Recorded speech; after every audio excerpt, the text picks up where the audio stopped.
Hello, my name is Wyatt Rabita, and this is my PHYS 2211 Lab 3 report on black hole and orbits. Introduction. This lab observes the forces of gravity affecting a theoretical star and ship in orbit around a black hole, moon, and planet. The purpose of this lab is to explore these forces of gravity in much greater detail over time and when there are multiple of them acting upon the systems. The fundamental physics principles used in this lab are Newton's second law, which you can see in the picture, F equals the change in momentum, and Newton's law of universal gravitation. Newton's law of universal gravitation. Newton found through his observations that every particle attracts every other particle in the universe with a force proportional to the product of the particles' masses, but inversely proportional to the square of distance between the centers of mass. G is a constant used for this equation, and it is 6.67 times 10 to the negative 11th meters cubed divided by kilograms times second squared. In this lab, multiple forces of gravity act upon a mass in motion, which in turn affects the object trajectory in space. Conditions for part 1 of the lab. For the first part of the lab, as there were 2 parts in total, a star and a black hole exist in an area of space. The star is our system, and the black hole is the surroundings. The star has a mass of 2 times 10 to the 30 kilograms, while the mass of the black hole is unknown. The star's position is randomly generated in the code, and its trajectory is determined by a seed, which is my own email. The net force on the star is solely caused by the black hole, located at the origin. The first part of the lab was dedicated to finding an estimate for the mass of the black hole using the physics concepts mentioned earlier. For this project, we used GlowScript, or WebVPython, to help us compute the mass of the black hole with the power of code. First, some variables were defined before any calculations were performed, such as the value of g, the mass of the star, and the change in time per data point.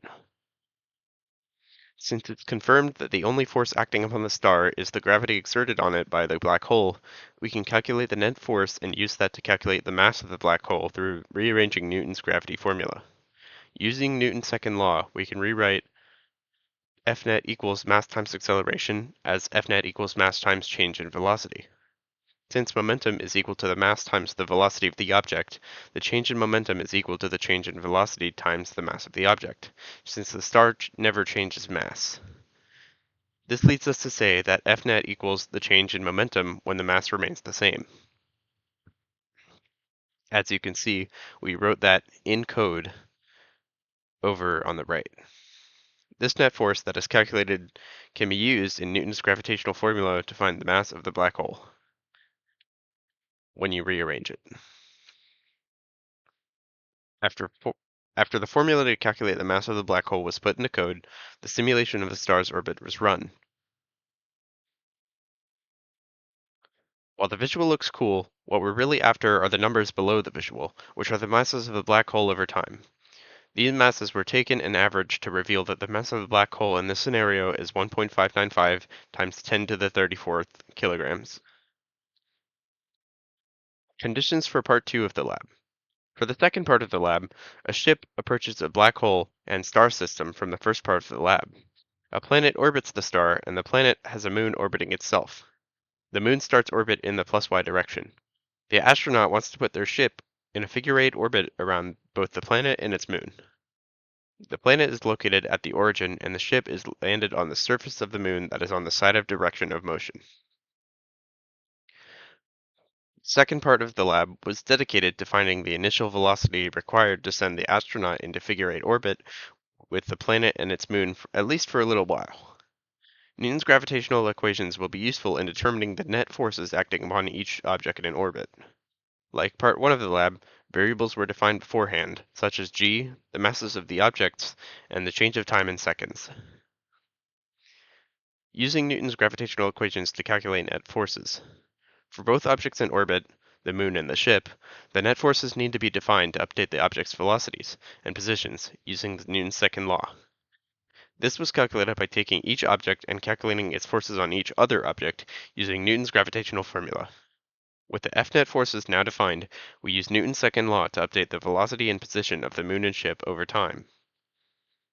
After all the code was finalized, the only thing left to edit was the ship's initial velocity in the x and y directions.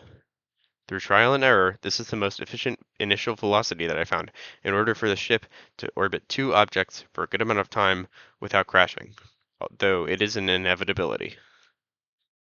To the right is a recording of the orbits, where the ship is represented by a magenta cycle and the moon is represented by a cyan circle.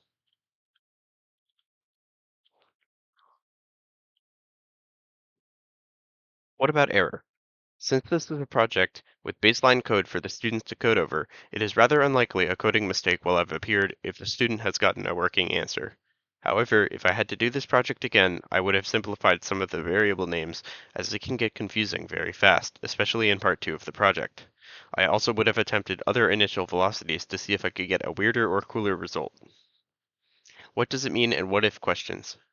What does it mean? While net force and the rate of change of momentum are equivalent in terms of how they function in equations, as was seen in part 1 of the lab, they are not truly the same in concepts. The change of momentum is an effect of motion, while the net force is the cause of that effect. The net force on an object is what causes that object's momentum to undergo a change. Even though they have the same role in solving physics problems, they're fundamentally different. What if? If I wanted to predict the motion of the entire system, including the black hole, the star, the planet, its moon, and the spaceship, I would have to take into account each and every gravitational interaction between each and every object in the system. I would also have to update the velocity and position of every object in the system once I have all the net forces acting upon them. The most dominant interactions would be with the black hole, as its mass is so much larger than anything else in the system.